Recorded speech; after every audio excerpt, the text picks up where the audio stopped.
work all day? Yeah. Went to my normal job after the interview. Excellent. Good go? Okay. People have been out and about seeing Star Wars, Empire Strikes Back, Return of the Jedi. What can they see in the tour de force that they can't see at the movie theater? This is all 3 films crammed into one 2-hour show. Plus, it just has amazing songs and dance in between each one. It adds a little extra element of fun to the already great Star Wars films. Why a musical? Why not? Why not? It just made me laugh. Just before a big fight, someone sings a song. That's funny. Where did you get the idea to do this? In an insurance company, and I've said it in way too many times. I was working as a temp, and my temp agent is pretty mad at me because instead of working, I was coming up with a Star Wars musical. What are some of the songs and who sings them and what's the idea behind them? Pretty much all the primary characters sing a song that pretty much defines their philosophy or their character or the mood of that moment. Princess Leia sings a song, It's Hard to Be Hard, just telling how hard it is to be a woman and be in command. And Luke sings a song about how he would like to find moisture pastures and a brighter future for himself. And of course, Han Solo sings a song about what a scoundrel he is. And those are just amazingly funny songs. And I understand each character wrote their own lyrics to their own song. Mm-hmm. Right? The 3 script writers, myself, Mike Ross, and Rich Prouty, we wrote the script so it just said, now Ben Kenobi sings the song about the Force. The actor who plays Ben Kenobi, Pat Shea, wrote a song and then sat with Dave Adler, our musical director, and together they came up with amazingly funny and sophisticated songs. Do you think that this is having such a success because of, we all saw it the first round, we were just little kids, and now we're kind of growing up and we're appreciating it a little bit more now? Like, what, is that kind of the age of people that you're seeing come into theaters? It's the oddest thing. Each show has a completely different audience. People are laughing and recognizing completely different parts, and it throws the actors off a little because one week where we got a huge laugh at a certain segment, nothing, and then something else will get a tremendous response. So, and the ages are great. We've had someone 10 years old love the show, and someone who was about 50, 60 years old came and loved it as well. How big of a production has this been for you and for everyone else involved? The idea came to me December 20th, and we opened February 28th. So we organized within that time a 2-hour musical with 21 people with maybe 35 different costumes, and it's a musical, and it has special effects. It's tremendous. It's huge. And somehow we pull it off every Friday and Saturday. It blows my mind. Do you guys have open runs right now? Yeah. Okay. What's the other thing? I know, kind of from show to show, do you guys kind of tweak it a little bit and change little things here and there? You pretty much stick to it? No, it changes almost every week. George Eckhart, who's our prop master, takes about half the props home after every show and updates them. Every week, R2-D2, who already looks phenomenal, gets more and more detailed.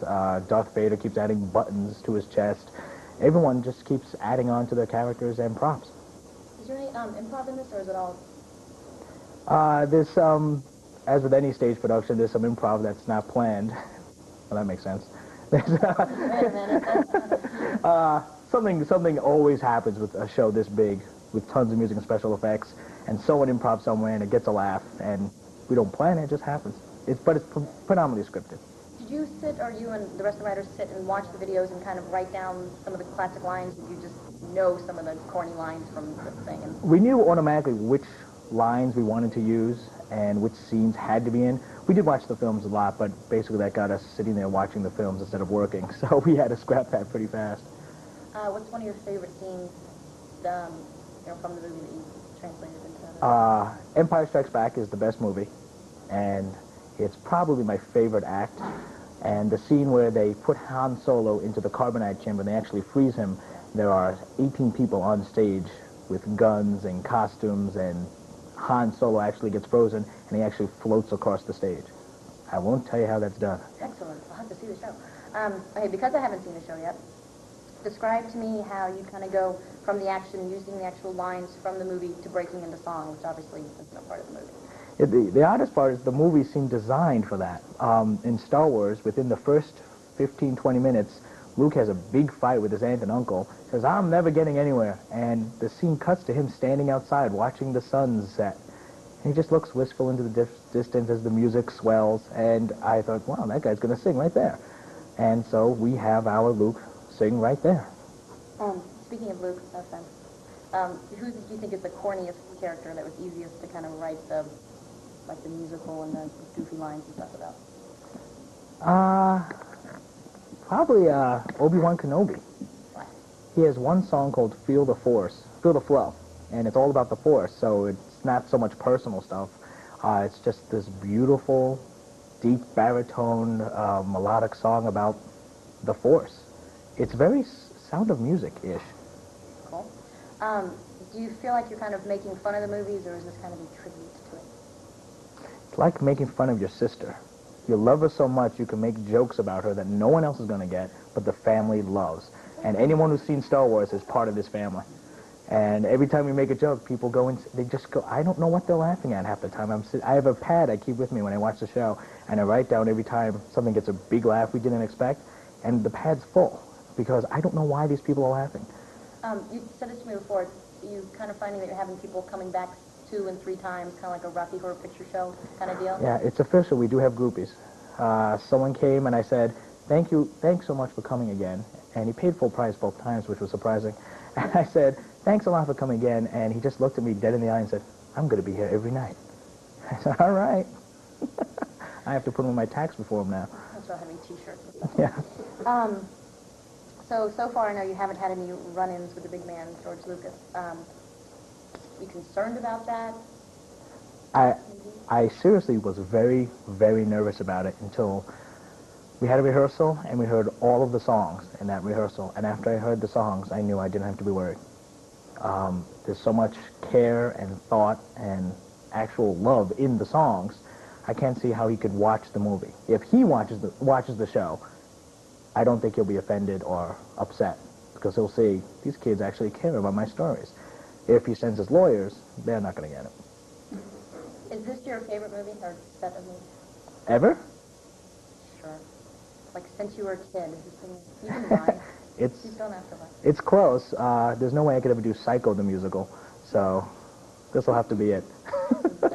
Yeah. Anything else you want to say? Because I haven't seen the show yet. I don't know many details. Man, is it funny. Talk a little bit about the costumes real quick. Oh, boy. Every single person was just... when I approached each person who plays each character, the second line out of it after asking them was, you're going to have to make your own costume. And they made their own costume. Princess Leia goes through 4, maybe 5 costume changes. We actually have Chewbacca on stage.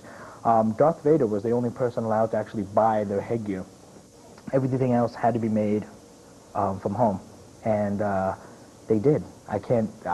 I'm still blown away that we have stormtroopers and we actually have Boba Fett, who is one of the most favorite cult characters from the films. And he's there, and people love him. He comes on stage, gets a huge applause. Lando Calrissian's cape gets a huge response. I'm like, it's a cape. Well, what's just so wild about this is some of these characters in the movie were only in it for like all of 4 seconds. You know what I mean? Like Boba Fett. And then comes in and everyone knows who it is and like a huge deal. It's huge. I know I'll see it tonight, but like for Darth Vader's voice and Chewbacca's voice, what do you guys do for that? That's them. It's the actors. Really? Okay. Anything else you'd like to add? Fridays and Saturday nights at the Improv Olympic, 10:30 on Fridays. On Saturdays, 8 o'clock and 11 o'clock. Make reservations at 773-880-0199.